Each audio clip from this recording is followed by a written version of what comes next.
I'm Corbett Wall with DV Auction, here with your feeder flash for Thursday, July the 20th, brought to you in part by Bovalus Vision. Clostridial vaccines that spur cattle forward and never backward. The proprietary spur adjuvant that boosts vaccine performance while causing fewer reaction and reducing stress on cattle post-vaccination. Every bottle that you purchase enters you into a monthly drawing for a custom-made Greeley cowboy hat. For more information, go to poweredbyspur.com and put those hyphens in there. Corn back over $5.50 a bushel for new crop. We'd kind of decided that maybe we were going to go into the fall under $5. But the recent surge in continued unrest in the Ukraine, not that Ukraine really of late, in the last year or two, has been exporting that much corn. It's just something to talk about other than weather, and the weather hasn't been great for keeping the corn prices under wraps either. But Russia has put out strikes the last couple of days on the port areas, that Port Odessa right in there. It's on the Black Sea where they do ship significant amounts of corn there, but we can just plan on that not happening. Of course, you know, it can flip-flop. It has. They have changed the policies on that port usage there by Ukraine farmers, 20 times since this wars began. And so you can't really count on anything, so you just better count on nothing coming out of there. But also the dry conditions persist in the central corn belt, and how bad it is depends on who you talk to. Of course, your corn traders, they're just looking at long-term forecasts. They're not actually out there. Doug Willett, a friend of mine, he snapped some pictures or some video driving down the road looking at some corn there in south central Iowa, and man, it looked fantastic to me. And you talk to guys that said they're going to have a great crop. You got to talk to guys that said it hasn't rained in 10 years. It's been very, very spotty out there in the Midwest, and I think we can bet on a pretty good rain there. I talked to a guy on Wednesday, said he had some rain in South Dakota. There's been some spotty rain in Nebraska. You know, sometimes that rain, it's kind of like my grandma used to do, is go out and take a broom and beat the hell out of the tomato bushes to get them to come on a little better and produce more. So they need to be under stress a little bit to do the best. And I think that could be true with a lot of plants, and including corn plants. But did look like they were going to get some rain, and have got some rain in parts of mid-Missouri, which have been extremely, extremely dry there. I saw a picture of a sale barn there in west central Missouri, and there was some mud in the parking lot. So that's a good sign for that part of the country. They need a lot of it, is the bad thing, but it'll take a lot to get them out of drought. But just anything would be great. Don't forget on Friday you got your cattle on feed and your mid-year inventory report coming out, so that'll be a lot of data to absorb there late this week. And both reports are expecting the smallest calf crop we've had since 2014, about 33.6 million head. We've been expecting that, so not expecting any big movements out of your cattle on feed or your mid-year inventory. I think if there is a shock, it could be that the mid-year inventory comes in even lighter than what they're expecting, and they're expecting it to be pretty light. So that would be the only thing that I would really look for, and that could be another bullish tone there for your feeder cattle markets. But my gosh, like it could use it. I mean, we saw new record prices again today. It's been that way for the past 6 weeks or so. Nothing surprises me anymore. Nothing catches me off guard. I would believe just about anything. But we saw a special cow sale at Bassett Livestock, which has added DV Auction broadcasting there.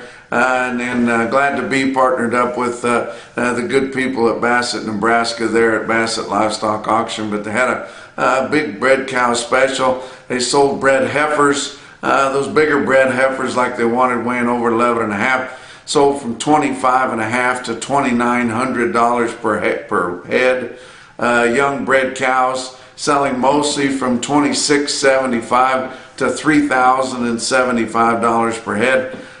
Your solid mouthed cows, middle-aged cows there, mostly $21.85 to $27.75 per head, and some older cows selling from $17.50 to $21.25. And those are pretty impressive quotes, but not as impressive as the feeder cattle market that they had there just last week at the barbecue sale. So, and I've been talking with some people about that. It seems like your replacement stock is the last to see the rally, and I think those things could get a lot higher. And just not very many people keeping heifers back, guys. And they are still slaughtering a ton of cows because the market is so good. And a lot of your smaller producers that get in on those hodgepodge bred cows that come in with some age on them, and they're actually bigger producers, culls, they just can't afford to knock up the packers out on them, and so they're not getting them. So they're going out of production. Let's talk about your board for Wednesday. August live cattle futures are up a nickel, and they have been staving off some pressure, so you have to hand it to your live cattle futures this week, but up a nickel at 181.32. October up 17 cents at 183.72. Back months were up some, but not a lot, from just 2 cents to up as much as 95 cents. Of course, feeder cattle are going to take a pretty good brunt with grains up again big. But August feeder cattle were down $1.20, which really is not a huge loss anymore, as volatile as things have been, but down $1.20 at 246.80. September down 67 cents at 249.32.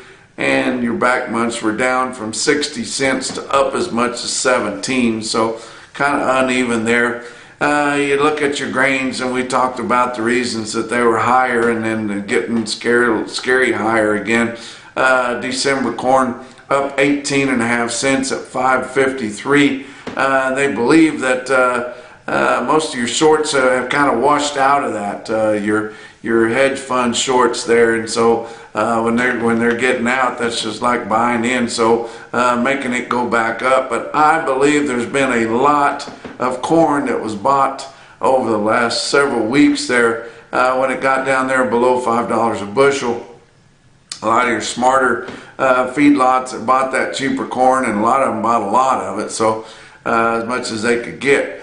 But new crop beans up 13.5 cents at 14.08 3/4. Kansas City hard red winter wheat for September up 39.5 cents a bushel at 8.66 3/4. Fat cattle trade non-existent for the most part. Haven't really seen any trade on a direct basis in the 5-area feeding region yet this week, and we're through Wednesday, so maybe they are kind of putting their heels in the ground here and going to demand some higher money, which they deserve, even though box beef cutout values have been down. That's the Packers' problem. The Packers aren't worried about these guys blowing their brains out on feeder cattle, and we can't worry about the box beef cutout values being lower. They've got to deal with that. Cattle people have got their own inputs and worries and prices to deal with. So, you know, we can't worry about that, guys, and you shouldn't pay that much attention to it other than just to know what's going on. But Iowa, 200 head, and it was just all off market, off hodgepodge kind of stuff, mixed deals, junk. Didn't see any trade out of Nebraska, Kansas, and Texas on a direct basis on Wednesday. And of course, we don't get to see what happens in Colorado, and we haven't seen anything come out of Colorado for well over a year now, because there's just not enough activity going on there, and they've got confidentiality rules that keep you from seeing what's going on. Did have a brick and mortar sale in the Northern Plains. Sioux Falls Regional Livestock, DV auction broadcaster there. They had their fat cattle auction on Wednesday, sold them from 178 to 184. Pretty decent price. That's pretty much what the market was last week on a direct basis. Box beef cutout values were lower again. Choice cuts down $1.09 at 303.59. Selects down 65 cents at 275.96. Your slaughter is weak. We thought that they would really start to ramp up, and they just really haven't. They're short on product, hand to mouth, and not really doing anything to fix that. 369,000 through the first 3 days of this week is 8,000 less than last week, 3,000 less than the same week a year ago. The JBS plant over here at Dumas, dark on Wednesday. Cooler cleaning. That's kind of curious that they decided to have cooler cleaning, because last week Tyson sopped up all the cattle down here in Texas, and JBS didn't get too many of them bought. So that come kind of at prime time there that the cooler needed to be cleaned.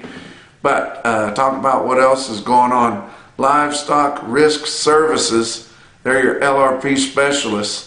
And get a hold of Dakota Moss. Call him there at his office in the Exchange building at the Oklahoma National Stockyards in Oklahoma City. Ask him about some minor changes that they've had to those LRPs that came about on July the 1st. He can fill you in on all the changes and answer any questions that you might have about some LRPs.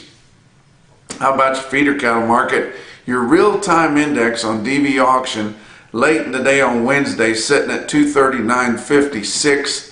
That was down $1.13. First time it's been down for several days after we recovered from the light receipts in there on the 4th of July. But I want to mention that Maryville livestock auction, and that's up there in northwest Missouri, Maryville, Missouri, and they're going to have several yearlings here. My really good friend Mike Frieden is going to have close to 2 loads of big green yearlings in there, and I hope that they sell well for him. He does a good job taking care of those cattle and backgrounding them and doing the whole thing. So good luck to him there at Maryville Livestock Auction. How about your big sales on Wednesday? Oklahoma City West, or OKC West, I should say, in El Reno, Oklahoma. Proud to have them as a DV auction broadcaster. They had about 7,000 head for their feeder cattle auction this week. Feeders were steady to $2 higher. Calves were $2 to $6 higher. Tell you what, quite a stick-out sale that they had. And of course, they've got a good customer in the Speak Ranch there. They run a lot of cattle there. They're from over in the Arbuckles of Oklahoma.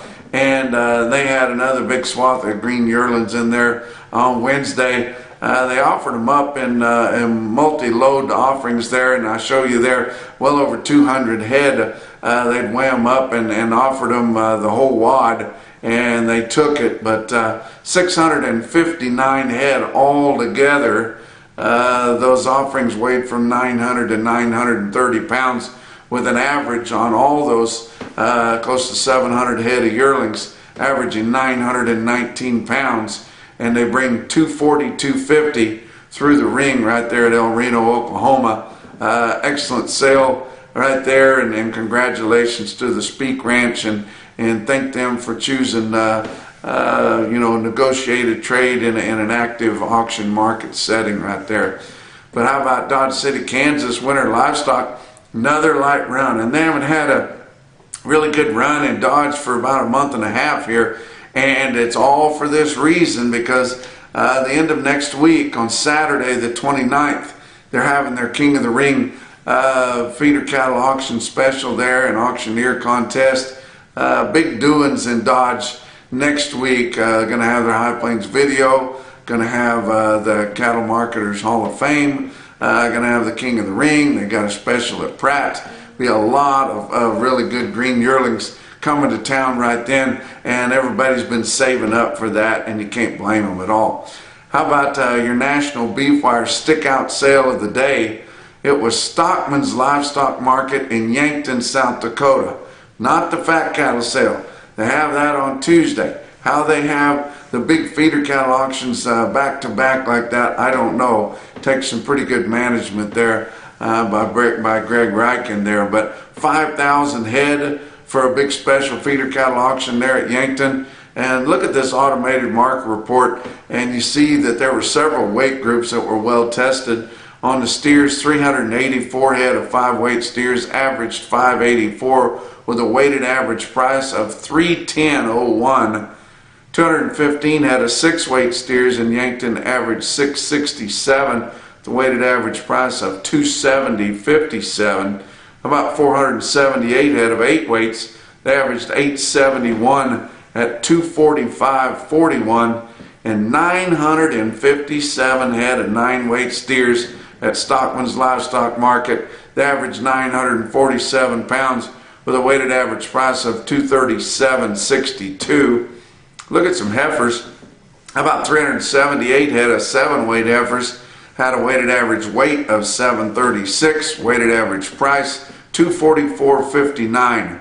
611 head of 8-weight heifers averaged 848 at 229.37, and 286 head of 9-weight heifers averaged 931 with a weighted average price of 218.91. Give you a few individual quotes. How about Tri-County Stockyards in Motley, Minnesota? First time to be broadcast on DV Auction.